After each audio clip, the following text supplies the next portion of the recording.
Muy buenas noches, ¿cómo están? Mi nombre es el profesor Ricardo Romero, soy profesor de historia y estoy con los alumnos de segundo año de secundaria para su capítulo número 7 del curso. Como tema tenemos las cruzadas y el tema de las cruzadas es un tema amplio. Sin embargo, en esta clase lo voy a tratar de hacer de una forma breve pero concisa. Les sugiero que después de que ustedes entiendan el tema que yo voy a explicar mediante este resumen, puedan recurrir luego al boletín porque hay bastante información importante que les puede complementar. Aunque también Internet es una ventana abierta de información y que también pueden encontrar bastantes cosas sobre las cruzadas. ¿Qué cosas son las cruzadas? Las cruzadas son expediciones religioso-militares de los cristianos europeos de aquella época con el fin de recuperar el Santo Sepulcro que había sido capturado por los turcos. Les voy a explicar claramente esto. Los cristianos europeos que se encontraban en la parte occidental y oriental de Europa van a querer recuperar el Santo Sepulcro que ha sido capturado por los turcos musulmanes que llegaron a Jerusalén. Entonces se inicia una serie de guerras santas. El objetivo es recuperar Jerusalén, por eso se le llama una guerra santa. Y va a ser convocada y dirigida al principio, motivada también por los papas de Roma. El primer papa de Roma que va a motivar esto es Urbano II, por ejemplo, quien va a motivar la primera cruzada. Y así vamos a ver cómo es que la iglesia está también detrás de estas guerras santas. ¿Ya? Porque recuerda, tenían un objetivo religioso, recuperar el Santo Sepulcro. Causas. Una de las causas que los llevó a hacer esto fue la invasión de Jerusalén por los turcos, lo que les acabo de decir hace un momento. Como los turcos han tomado Jerusalén, los cristianos europeos tienen que recuperar esa tierra santa, porque no puede estar en manos de los turcos ya que ellos tienen una religión muy distinta a la del cristianismo. ¿Está bien? Es por esa razón que ellos van a ir a pelear para recuperar Jerusalén. Segundo, otra de las causas por las que la gente se siente motivada a pelear en estas cruzadas es extender sus tierras. ¿Ya? Los señores feudales, que vamos a ver que van a ir apareciendo algunos ahí, estos señores feudales van a apoyar a las cruzadas, van a apoyar a la Guerra Santa. ¿Y por qué razón lo van a hacer? Con el fin de que puedan extender sus tierras, que puedan tener dominios en otros lugares y así obviamente tener más poder y más riquezas. Bien, ¿qué más? El papado, ¿ya? Busca fortalecer su poder ante el emperador. Recuerda que en aquel tiempo también el poder de la iglesia tenía que hacerse ver y por esa razón que motivan estas cruzadas para que la iglesia tenga esa predominancia, ¿no? Ese poder, ese interés de la población, ¿no? Entonces por esa razón que el papado busca financiar, ayudar a estas cruzadas, motivar a la gente, ¿no? Y darles una razón religiosa, ¿no? Recuperar el Santo Sepulcro. Y la última causa que podría verse es que bastante gente se alistó en estas cruzadas porque querían volverse ricos y vieron estas cruzadas como la oportunidad para hacerlo y también para subir de clase. Les explico. Algunos pequeños guerreros, algunos campesinos que también se unieron a las cruzadas, lo que los motivó a hacer no solamente fue su fe en el cristianismo, sino también vieron la oportunidad de que si esas cruzadas salían fructuosas, es decir, podían tener victorias en las cruzadas y recuperar Jerusalén, obviamente los reyes y los señores feudales los van a recompensar. Algunos incluso con títulos nobiliarios que los van a hacer que estos suban de clase social. Entonces, hay varios motivos que ayudaron a la población a alistarse en estas cruzadas, ¿no? A enrolarse en estas guerras, ¿ya? Ahora vamos a ir de lleno a las cruzadas netamente, ¿ya? Porque son 8 cruzadas que vamos a ver, ¿está bien? Pero lo vamos a ver de forma somera y voy a tratar de explicarlo lo más preciso posible. El Concilio de Clermont. El Concilio de Clermont, que fue llevado a cabo en Francia en 1095 y que también estuvo liderado por el Papa Urbano II, va a ser el inicio de estas guerras santas o cruzadas.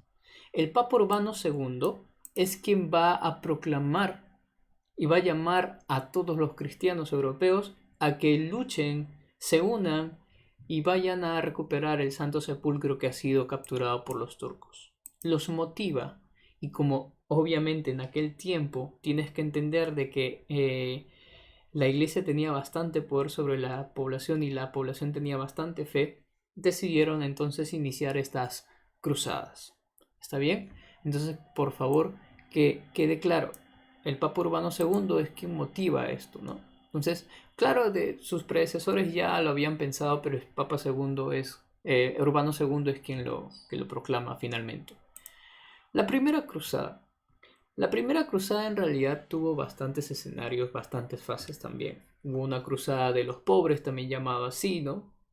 Que eran pues elaborados, realizados por campesinos, etcétera. Pero también hubo una cruzada llamada la Cruzada de los Señores Feudales o la Cruzada de los Señores, quienes, por ejemplo, en la cabeza de estos está Godofredo de Bouillon, junto con otros señores feudales. Estos van a tomar el liderazgo de la guerra de esta cruzada y van a intentar recuperar Jerusalén. Después de tantos esfuerzos, esta cruzada tiene éxito. Se recupera el Santo Sepulcro. ¿Está bien? Se recupera Jerusalén. Vamos a ver un mapa para entender mejor de qué estoy hablando. Esa es una imagen del Papa Urbano II. Es una representación pictórica. Aquí tenemos la primera cruzada, ¿no? Ahí tenemos en el mapa First Crusade, ¿está bien? Aquí tenemos las rutas, ¿ya? Que estos señores feudales van a realizar.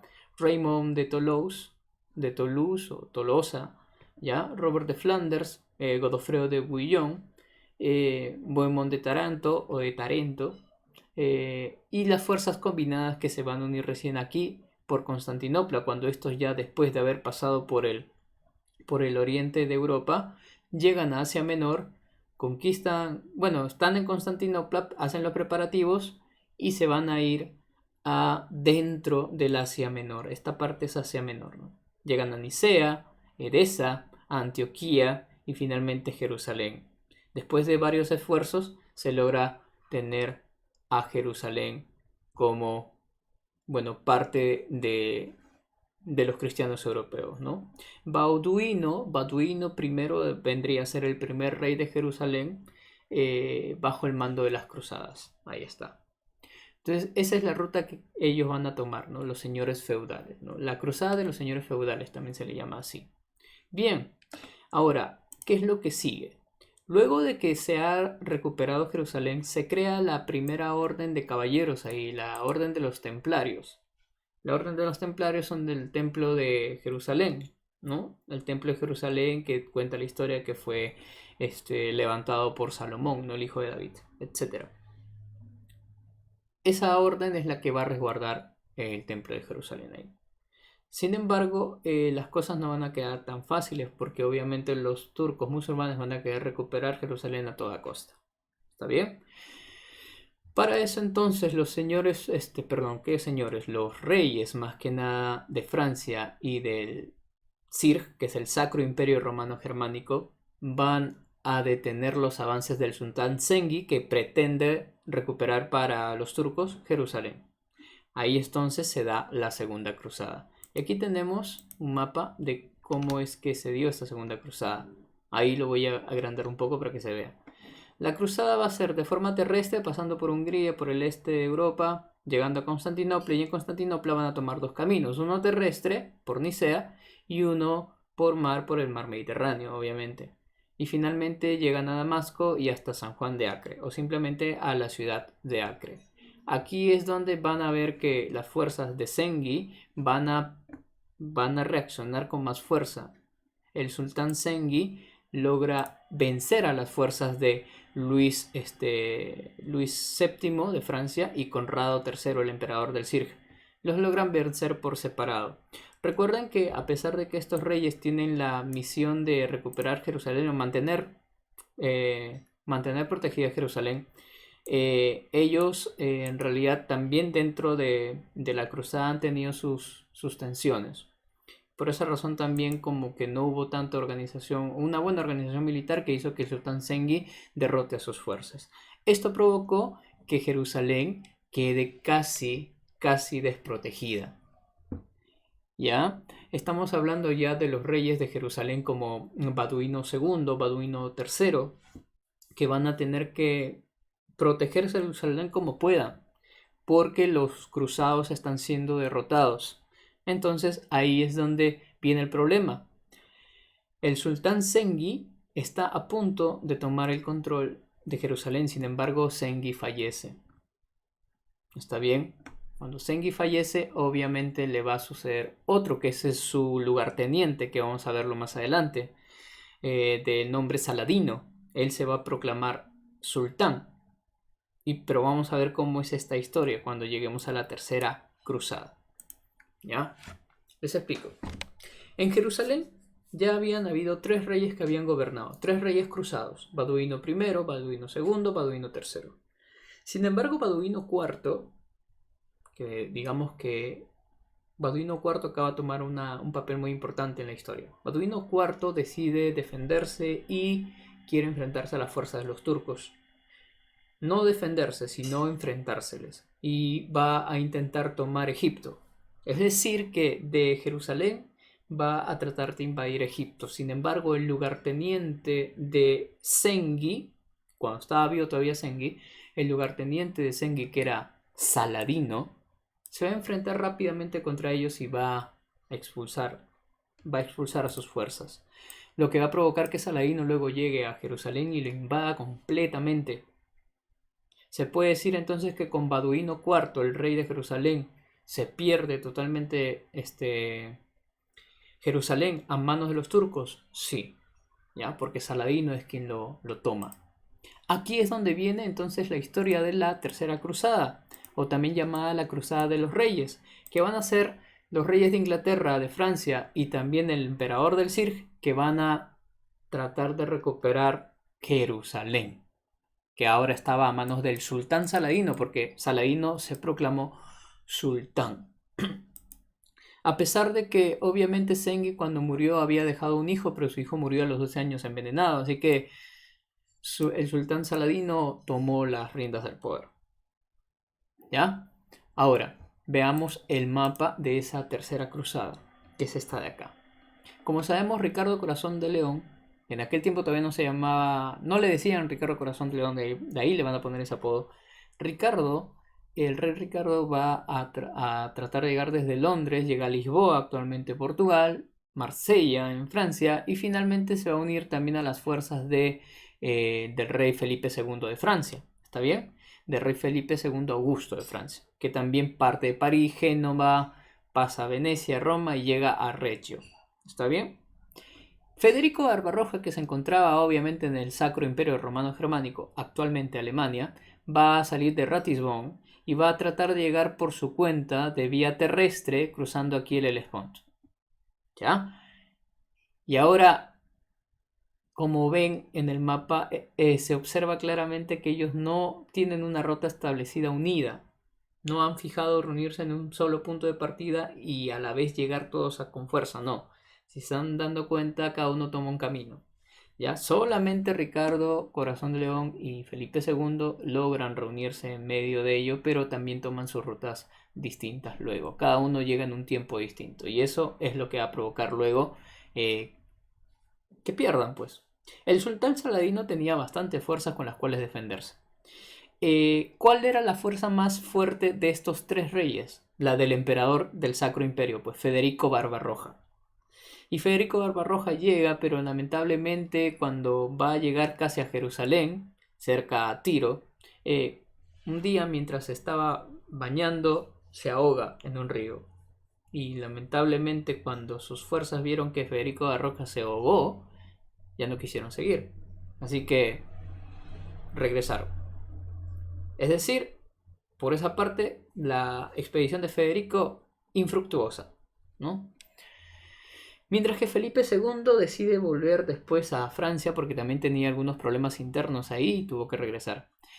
El rey Ricardo Corazón de León, se le va a llamar así porque en la ciudad de Acre hubo una matanza total de bastantes judíos ahí, que la gente por esa razón le llamaron a él Corazón de León, ¿no? Así, por las matanzas que hizo en el pueblo de Acre. ¿Ya? Entonces Ricardo Corazón León no sabía si es que iba a ser posible de que él pueda vencer solo a Saladino.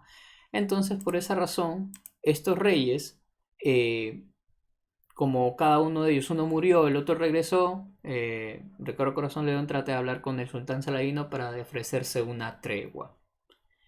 Una tregua. ¿Ya? No logra vencer a Saladino, logra hablar con él para hacer una tregua. La tregua consiste en lo siguiente: como ya las fuerzas han estado cansadas, están diezmadas las fuerzas de cada uno de ellos, deciden pactar y decir, ¿sabes qué? Alto en la guerra. Y lo que pide Ricardo Corazón de León, lo único que logra obtener para los cristianos europeos, es que Saladino permita la entrada de cristianos europeos que vayan a hacer su peregrinación. Solo van a ir a hacer su peregrinación, no van a ir con armas ni nada. Solo quieren llegar al Santo Sepulcro para ser perdonados por sus pecados. Y Saladino acepta, obviamente, ¿no? Entonces, por esa razón, ellos firman una tregua y al final ninguno de los dos bandos gana. ¿Está bien? Entonces, hasta ahí estamos viendo que hasta la tercera cruzada son cruzadas infructuosas. ¿Ya? La cuarta cruzada. La cuarta cruzada fue dirigida por el duque Enrico Dándolo, junto con otros hombres también. Acá quiero mencionar bastante a Alejo IV. Alejo IV, que usurpaba el poder de su padre, que era Alejo III de Constantinopla. ¿Ya? ¿Qué es lo que pasa aquí? Esta cuarta cruzada se hace con un fin claro. El fin era llegar a Egipto y tratar de conquistarlo. ¿Está bien? Se hizo una ruta para ello. Acá creo que tengo un mapa de la cuarta cruzada. Iban a partir de Venecia y de Venecia iban a tratar de llegar a Egipto, que está al sur. Cruzar el mar Mediterráneo y llegar a ello, pero cambian de rumbo para hacer lo que realmente ellos quisieron desde hace mucho tiempo. El duque Enrico Dándolo y Alejo IV se ponen de acuerdo para darle un golpe de estado a Constantinopla y sacar del poder a Alejo III y que Alejo IV se corone como rey. ¿Qué beneficios van a tener pues los venecianos y todos ellos que participaron en este golpe de estado? Bueno, se supone que les iban a dar algunos derechos, algunos bienes, pero Alejo IV, estando en el poder, no logra darles esos bienes y por esa razón también le van a dar un golpe de estado a él. Hubo saqueos total por parte de la tripulación de la Cuarta Cruzada, hacen un saqueo total de Constantinopla y todo lo robado al final va a ser entregado a las fuerzas que se encuentran en el occidente de Europa, ¿no? Es decir, hubo saqueo en Constantinopla y al final pues lo único que se roban son cosas de ahí, de esa ciudad. No logran chocar con el Imperio Turco, si se dan cuenta. Porque el Imperio Turco, que es musulmanes, aquí está de color naranja, no llegan en ningún momento a cruzarse con ellos. Entonces esta cuarta cruzada, uno, que fue infructuosa, dos, tuvo un interés personal de Enrico Dándolo y Alejo IV. ¿Está bien? Entonces, por las puras se hizo la cuarta cruzada. Es cierto, ¿no? Entonces, a veces los intereses personales juegan en contra. Ahora, después de esta cuarta cruzada, cuando pasemos a la quinta, sexta, séptima y octava, estamos hablando de cruzadas menores. En algunos libros de historia debes de verlos de repente así como que de la primera y la cuarta las consideran como las cruzadas mayores, ¿ya? Y en algunos también libros los conocen a estas desde la quinta hasta la octava como las cruzadas menores. ¿Está bien?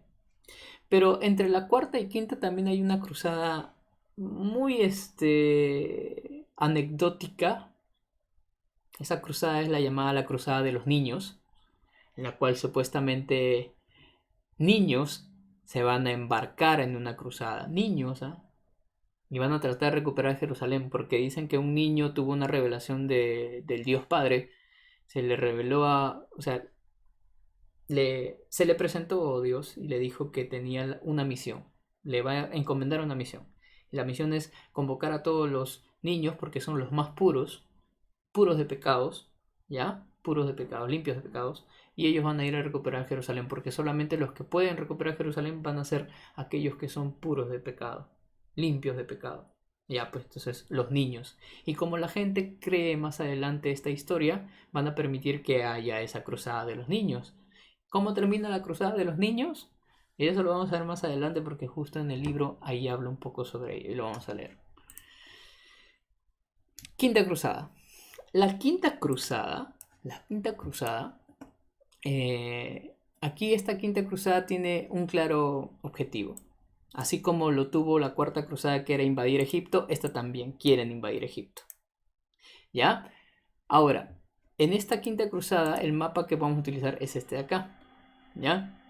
Ahora, como ya sabemos, parten del centro de Europa, llegan hasta las islas, por ejemplo, a Limassol, en Chipre, etc.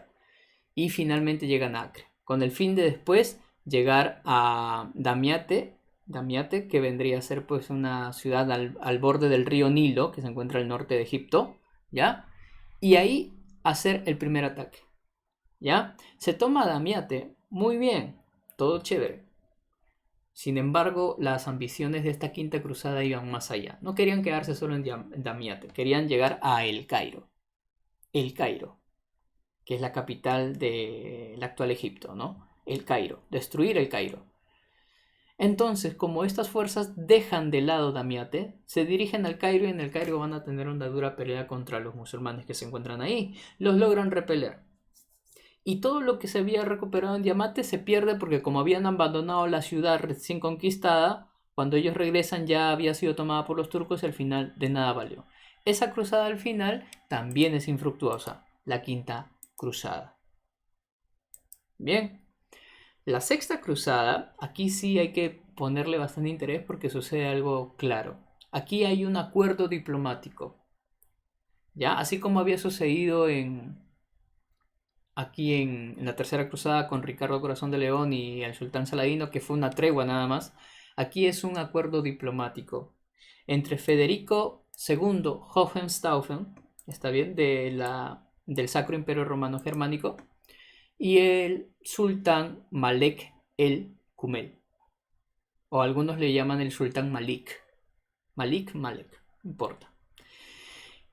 ¿Por qué hacen un acuerdo diplomático? ¿Por qué el sultán Malek hace un acuerdo con un cristiano europeo? Les explico. Dentro del imperio turco también habían problemas internos. Habían problemas de intentos de golpes de estado. Es decir, al sultán Malek lo querían sacar y poner a otro. Habían grupos rebeldes. Y uno de esos grupos rebeldes estaba liderado por Al-Nasser. Al-Nasser era el máximo opositor del sultán Al-Malik o Al-Malek. ¿Está bien? Y el sultán necesitaba apoyo para enfrentársela a él. Federico Hohenstaufen, cuando llega pues justo en aquel tiempo, decide pactar con él y ayudarle en esta guerra para enfrentarse a Al-Nasser. Y lo logran vencer. En esta ocasión entonces el sultán, como agradecimiento, decide pactar con Federico al entregarle tierras. Y especialmente, ¿qué tierras? Le entrega Jerusalén a Federico II Hohenstaufen. Le entrega Jerusalén. ¿Ya? Ese es un acuerdo diplomático. ¿Ya? Recuerda, porque Federico II ayuda al sultán Al-Malek en su guerra interna y por eso obtiene Jerusalén y otras tierras más que están adyacentes. ¿Está bien? Dentro de esas tierras quiero mencionar, bueno, esta es la sexta cruzada, como ven, por estaba Federico II Hohenstaufen, llega a Acre y toma estas tierras. Dentro de Jerusalén había también algunas reliquias importantes para los turcos, como por ejemplo esta de acá, que se le llama la cúpula de la piedra, que se encuentra en Jerusalén y es la única que sí no entregaron a los europeos cristianos. ¿Por qué? ¿Qué cosa se encuentra ahí? Una pieza de la historia de los hebreos también, y que también es parte de los musulmanes. La piedra donde descansó supuestamente uno de los hijos de Abraham, si no me equivoco, Ismael, ¿no? Ismael. La historia de Ismael con la piedra en donde descansó su madre, que era una esclava de Abraham, se llamaba la esclava Agar, ¿ya? Ella va a tener un hijo con Abraham, ¿ya?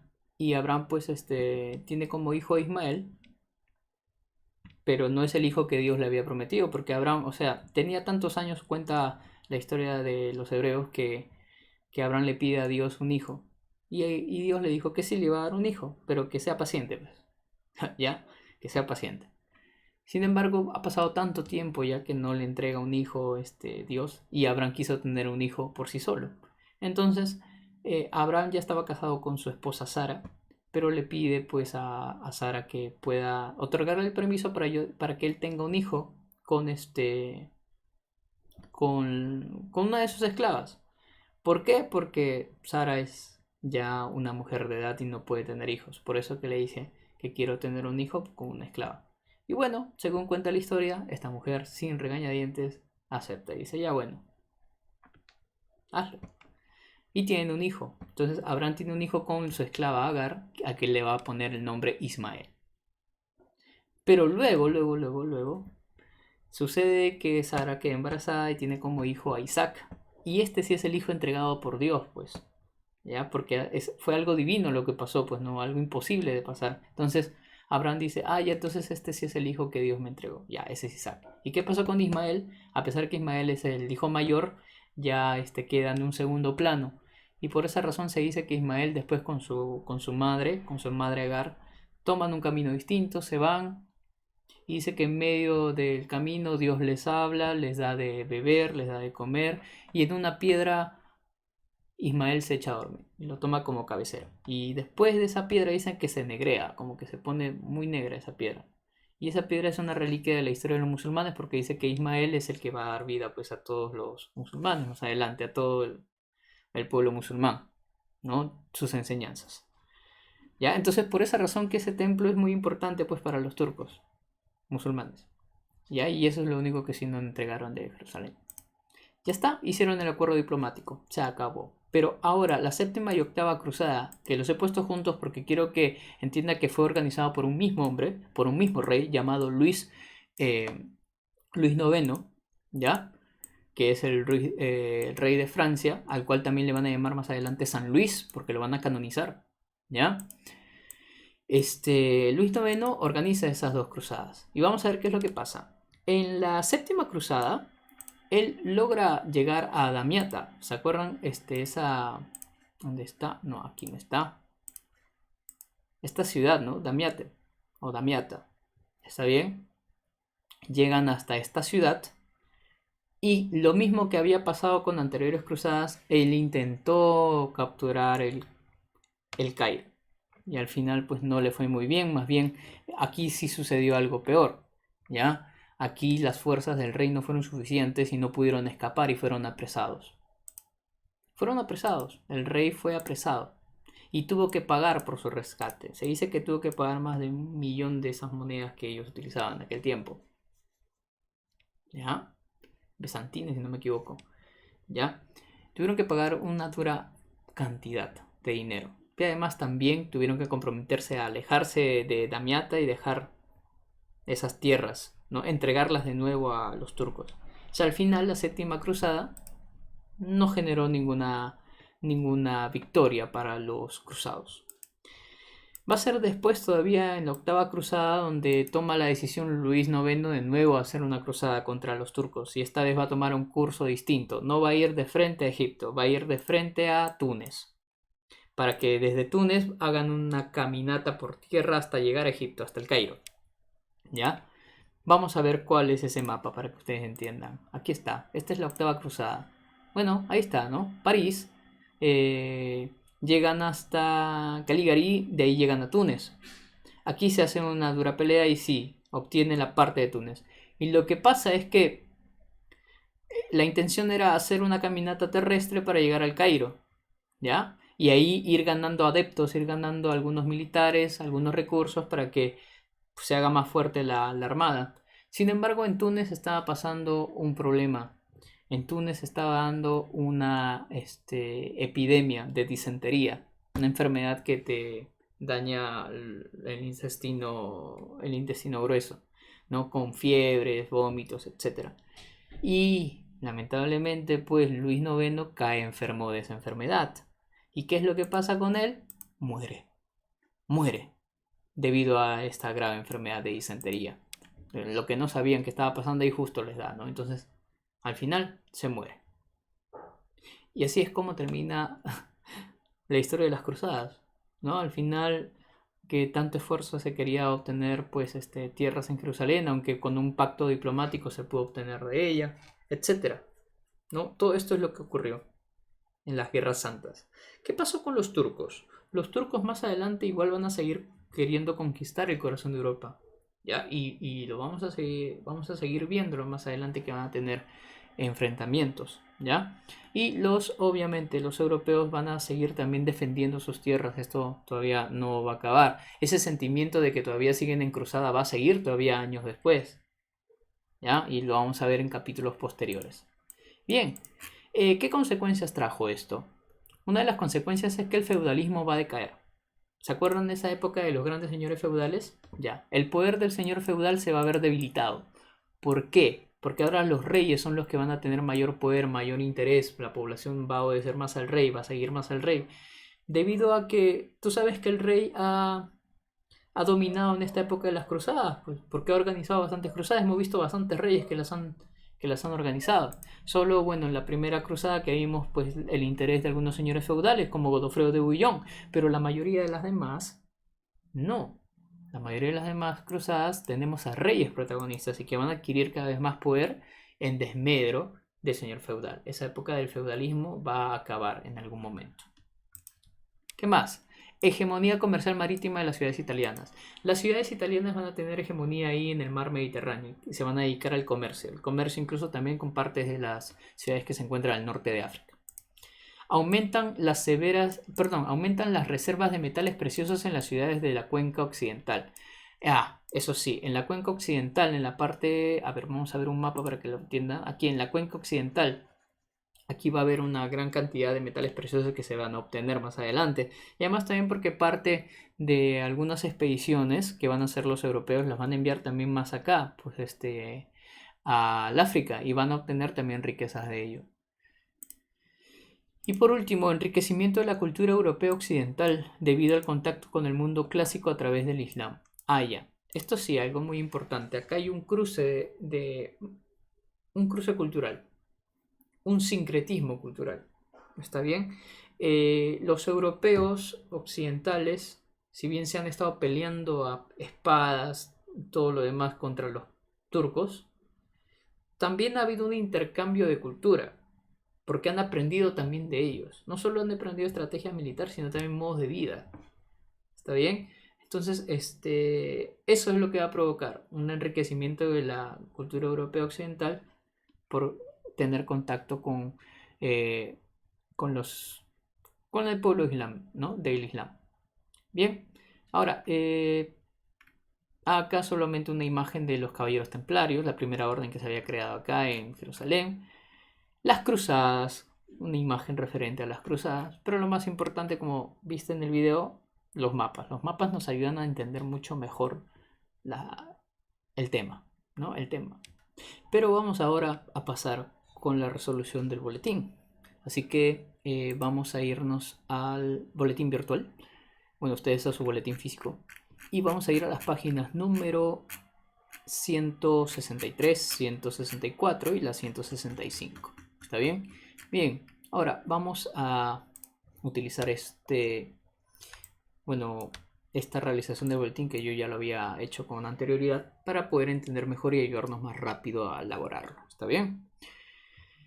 Vamos a entender el porqué de las preguntas, recuerden, así que es importante ello. Vamos con la número 1. Dice, ¿en qué concilio se dio inicio a las cruzadas? Bueno, eso ya lo sabemos, ¿no? Se da inicio con el concilio de Clermont en 1095, en ese año, ¿no? Por el Papa Urbano II, que lo habíamos visto.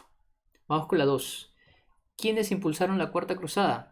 Enrico Dándolo, ¿no? El duque Enrico Dándolo, que ya sabemos que también está coaligado con Alejo IV, que intentaba dar un golpe de estado en Constantinopla. 3. Menciona 2 consecuencias de las cruzadas. De las 4 que yo había mencionado hace un momento, vamos a seleccionar solo 2. La primera de ellas, que quiero que le tomen bastante importancia, es la decadencia del feudalismo. Es lo principal que produjo estas cruzadas. ¿Está bien? Y 2, la hegemonía comercial de las ciudades italianas. Sí, es cierto. Las ciudades italianas comenzaron a tener un mayor predominio en el mar Mediterráneo, ¿no? El comercio no se va a ver afectado en ellos. ¿Ya? 4. ¿Por qué se conoce como Cruzada de los Reyes o Tercera? ¿Por qué se conoce como Cruzada de los Reyes a la Tercera Cruzada? Ahí está. Se le conoce así porque recuerden que participan tres reyes de ellos, ¿no? Federico Barbarroja, que es el emperador del Sacro Imperio Romano Germánico, Ricardo Corazón de León de Inglaterra y Felipe II de Francia. Siguiente, trabajando en clase. Identifica el personaje que realizó el llamamiento a la Primera Cruzada. Ya sabemos que el que realizó ese llamamiento fue el Papa Urbano II, ¿no? Que dice, con cuántos reproches nos abrumaría el Señor si no ayudamos a quienes con nosotros profesan la fe en Cristo. Y para esta lectura te voy a pedir por favor que te tomes tu tiempo para poder leerla. Es pequeña en sí, pero es interesante. Es sobre lo que les acaba de mencionar en la clase, ¿no? La cruzada de los niños. Por favor, ponle pausa y léelo. Bien, ahora, ya que ahora pues habíamos leído esto de la cruzada de los niños, se deben de haber dado cuenta que es una anécdota muy interesante, ¿no? Porque hubo un grupo de niños que trataron de ir hasta Jerusalén para recuperarla, porque decían que habían sido llamados por Dios, ¿no? Uno de ellos había sido llamado por Dios y que dicen que vayan al Santo Sepulcro porque ellos van a ser los únicos que van a poder liberarlo, por ser los seres más limpios de pecado, ¿no? Que son los niños. Ahora, vamos a ver qué es lo que pasó. En la primera dice, ¿qué crees que motivó a estos niños a participar en esta cruzada? Uno de los motivos por el cual participaron es que había la historia de un niño de que le había llegado una revelación. Eso ya es creer en algo, ya, tener un motivo por el cual.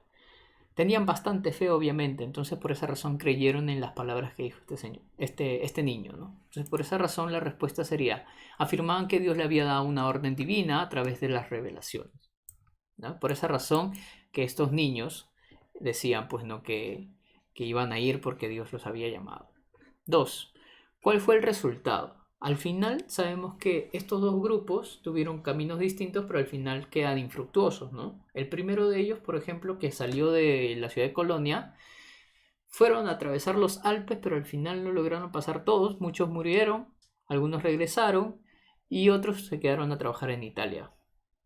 Mientras que otros niños, los niños franceses del segundo grupo, ellos van a querer embarcarse vía mar. Entonces los comerciantes, que tenían obviamente otros planes con ellos, lo que van a hacer es venderlos como esclavos en África. Entonces al final terminan mal estos dos. Y 3. Si tú hubieras nacido en esa época, ¿habrías participado? Bueno, la pregunta queda muy corta, ¿no? Porque podríamos responder sí o podríamos responder no. Pero te voy a pedir por favor que tú te vayas a tomar el tiempo de responder el por qué también. Si me dices sí, ¿por qué? Si me dices no, ¿por qué no participarías? Entonces, esa es la tarea que tú vas a hacer. Es una opinión propia porque la respuesta ya varía dependiendo del alumno. Vamos con la número 1, de verificando el aprendizaje. Dice, el objetivo principal de las cruzadas fue la recuperación del Santo Sepulcro. Claro, ese fue el objetivo principal. Si bien no se cumplió de forma definitiva, ¿qué es lo que produjo finalmente? Ya, lo que produjo finalmente es esto, la caída del sistema feudal, el feudalismo, lo que habíamos visto hace un momento, ¿no? Una de las cosas que provocó las cruzadas al final fue el poder del señor feudal que se decaiga a comparación del poder del rey, ¿no? Entonces, la única alternativa aquí fija es la C, ¿ya? La decadencia del sistema feudal. 2. La orden religiosa militar de los templarios se crea luego de ¿cuál? La orden de los templarios se crea luego de la primera cruzada, ¿no? Después de que toman Jerusalén. 3. Papa que convocó a la primera cruzada en el concilio de Clermont. Fácil, lo habíamos visto. Urbano II, ¿no? El que estaba por acá. Urbano II. 2. Perdón, estamos en la 4 ya. Rey francés que organizó la séptima y octava cruzada. Sabemos que fue un mismo rey de Francia, ¿no? Luis IX, al cual le van a llamar después San Luis porque lo van a canonizar por todo ello. 5. El objetivo real y económico de la Cuarta Cruzada fue un interés comercial. Esto se evidenció cuando, recuerden que la Cuarta Cruzada tenía como objetivo primero llegar a Egipto, pero su objetivo real fue otro, llegar a invadir Constantinopla, ¿no? Por influencias de Alejo IV que les había comentado, ¿no? Vamos con la 6. La Sexta Cruzada fue conocida como diplomática. Recuerda que Federico II Hohenstaufen logra establecer una alianza diplomática con el sultán Al-Malik o Al-Malek, ¿no? Ya saben, ¿no? Para ayudarlo en su guerra interna. Y al final pues firman un acuerdo diplomático. Por eso se le llama la cruzada diplomática, la sexta cruzada. 7. Personaje que se perjudicó luego del desarrollo de las cruzadas. El señor feudal. Como ya debes de saber, como decae como decae el sistema feudal, obviamente decae el poder del señor feudal. 8. Causa religiosa para el desarrollo de las cruzadas. Ah, ya. Causa religiosa. ¿Por qué fue la causa por la que hicieron las cruzadas? Extender el catolicismo. Esa es una causa religiosa, ¿ya? 9. Personaje social de la etapa señorial durante el periodo de la primera cruzada. Ah, ya. ¿Quién fue ese personaje de la etapa señorial, de la etapa de los señores feudales? ¿Quién fue el señor feudal, digamos, de la primera cruzada? Tenemos ahí a Godofredo de Bouillon, que es el que más destaca porque es el que va a lograr finalmente tener las tierras de Jerusalén. Vamos con la número 10. Personaje que no se relaciona con las cruzadas. De todos ellos, Urbano II, Ricardo I Corazón de León, San Luis, que es Luis IX, y Federico Barbarroja, que lo habíamos visto hace un rato, ellos sí pertenecen. Pero Guillermo I no. Es por esa razón que la alternativa ahí sería la E. Bien, espero entonces que te haya gustado el tema. Esto en realidad fue todo. No sé si ha sido tan largo el video, pero espero que si necesitas verlo otra vez, le des play. Cuídate bastante, ya nos estaremos viendo para un octavo tema, ¿ya? De historia conmigo. Cuídate, adiós.